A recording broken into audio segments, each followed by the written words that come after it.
সংসদ নির্বাচন, এই নির্বাচন উপলক্ষে দু একটি কথা বলবো, দু একটি পরামর্শ দিব। এই নির্বাচনে আপনারা ভোলা জেলা, ভোলা তথা এই দক্ষিণ অঞ্চলে বাংলাদেশের কোনো নেতা নাই, নেতা শূন্য আমাদের এই এলাকা, নেতা শূন্য আমাদের এই অঞ্চল, নেতা শূন্য আমাদের এই দ্বীপ। সংগ্রামী ভাইয়েরা, আজকে আমাদের হাতে সময় এসেছে, সুযোগ্য নেতৃত্ব কার হাতে দেব, এই জেলাকে আমরা কার হাতে তুলে দেবো, আমাদের নেতৃত্ব আমরা কার হাতে তুলে দেবো, আগামী নেতৃত্বে আমাদের উত্তরসূরি যারা যারা আমাদেরকে আগামী দিনে নিয়ে যাবে, যারা আমাদেরকে পথ প্রদর্শক হিসাবে দেখাবে, সেই নেতাটি কে হবে,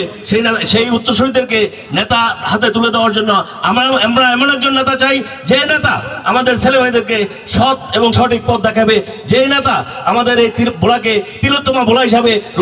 রূপান্তরিত করবে, যেই নেতা আমাদের প্রত্যেকটি ঘরে মা বোনদের সুরক্ষা দেবে, যেই নেতা আমাদের প্রত্যেকের ঘরে অন্তত একটি করে চাকরির ব্যবস্থা করবে, আমরা সেই নেতার হাতে আগামী ভোলার নেতৃত্ব তুলে দিতে চাই। সংগ্রামী ভাইয়েরা, সেই নেতা হলো ব্যারিস্টার আন্দালি প্রমাণ পার্থ,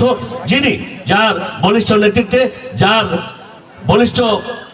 স্বার্থে, যার বলিষ্ঠ কণ্ঠ দিয়ে আমাদের এই ভোলাকে একত্রিত করে, ভোলার মানুষকে একত্রিত করে, ভোলা জেলাকে একত্রিত করে, ভোলার সাধারণ মানুষকে একত্রিত করে এবং ভোলার উন্নয়নে ঝাঁপিয়ে পড়বে। সংগ্রামী ভাইয়েরা, আমি বলতে চাই,